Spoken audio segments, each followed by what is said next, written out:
The decision to abandon the Kurds violates one of our most sacred duties. It strikes at American honor. What we have done to the Kurds will stand as a blood stain in the annals of American history. That was Utah Senator Mitt Romney last week denouncing President Trump's decision to pull troops out of Syria. Romney has attacked the president for withdrawing troops without notifying the Senate Foreign Relations Committee. In turn, Mr. Trump is slamming Romney for his willingness to criticize him.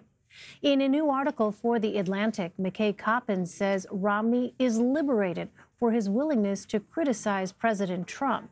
He writes, quote, "The newly rebellious senator has become an outspoken dissident in Trump's Republican Party, just in time for the president's impeachment trial." And McKay joins me now from Washington. He is a staff writer for The Atlantic. McKay, thank you so much for being with us. You specifically mentioned the troop pullout in Syria as a driving force behind Mitt Romney's so-called liberation. Why did that decision by the president anger Romney so much?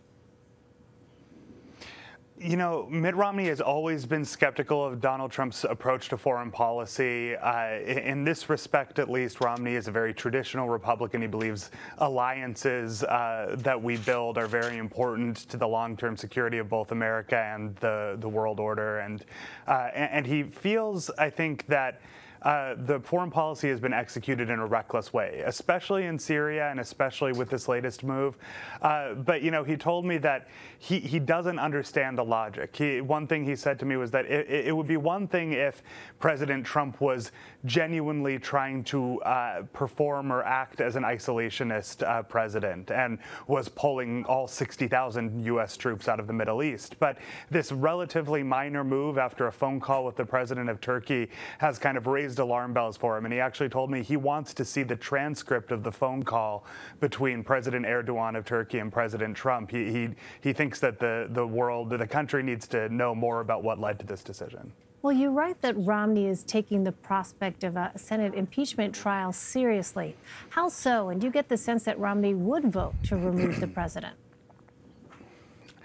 You know, unlike a lot of his Republican colleagues, he's not deriding this process as a partisan witch hunt. He's not saying that it's all theatrics. He thinks that what's been unearthed so far in the House impeachment inquiry and in the press is alarming. In fact, his word for it for the phone call with Ukraine is appalling.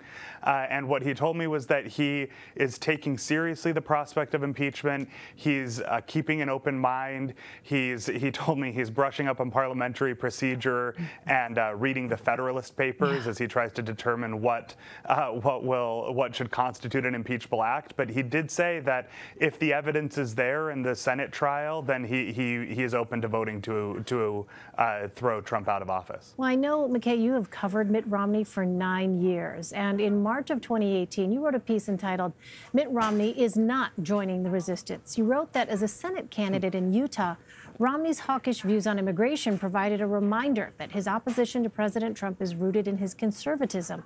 What did you mean by that? And have you seen a change in Romney since that piece last year and now?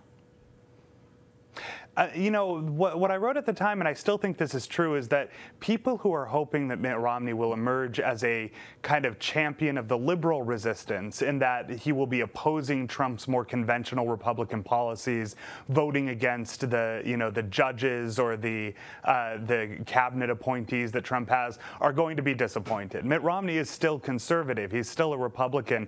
And what he said is that when Donald Trump does something that he agrees with, he'll support it. But he has been more and more kind of liberated, as I write in the piece, in the way that he's criticized Trump and in the way he's opposed him. And I think what's happening is that he's starting to see that the possibility of making progress on the conservative policy goals that Mitt Romney has is dwindling as more and more scandal is kind of engulfing the White House. And when it comes to these scandalous things, when it comes to matters of character or abuse of power, Mitt Romney is not on the president's side, and I think he's going to continue to oppose him on that stuff. Does Mitt Romney have influence, McKay, among other Republican lawmakers to speak out against the president? It's a good question. I mean, President Trump has worked overtime to turn Mitt Romney into kind of a villain to a lot of conservatives and Republicans. You know, the last few weeks, he's tweeted about him frequently. In fact, even tweeted "impeach Mitt Romney" a couple weeks ago. So I do think a lot of the Republican base views Mitt Romney with suspicion. But among his Republican colleagues, I still get the sense that a lot of them respect him. They know him. A lot of them have known him for many years. And he also has a lot of influence with another source of political power in the Republican Party, which is the donor class. A lot of the donors really admire him. And so in that way, he does still have influence. It's unclear whether he'll lead a kind of broader Republican revolt with other senators joining him.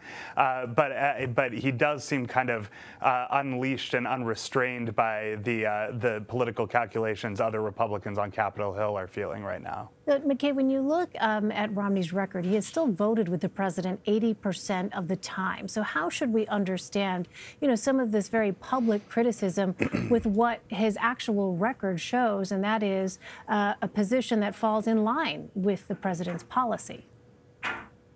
Yeah, and this goes back to that piece I wrote at the beginning of all of this, that he is not joining the liberal resistance. He would say that the things he's voted for are things that he agrees with. It has nothing to do with Donald Trump per se. These are Republican policy goals that he shares. But there have been some notable times when he's broken with him in his votes. One was the national emergency that Trump declared to try to get funding for the border wall.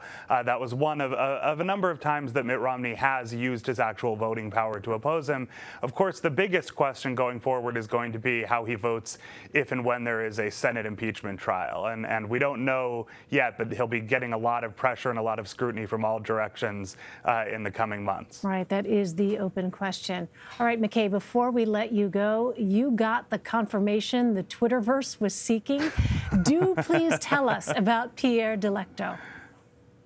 Pierre Delecto is Mitt Romney's, I guess, nom de plume, his Twitter lurker account. He told me in one of my interviews that he used this kind of secret account separate from his official accounts to monitor the political conversation.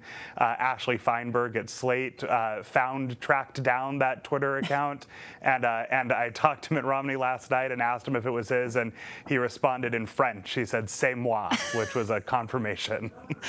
Which means it's me, right? Yes, yes, correct. Okay. Which we see now, this is a private account. Was it private always? It was public at the time, and he hadn't used it to tweet that much, but he had tweeted a few times and liked a lot of tweets, so it is now private. All right, the state of things in 2019. McKay Coffins with this scoop. The name of your book should be Unmasking Pierre Delecto. How's that sound? Yeah, that's right. That sounds good. All right. I look forward to that. McKay Coffins. McKay, thank you so much. Thank you.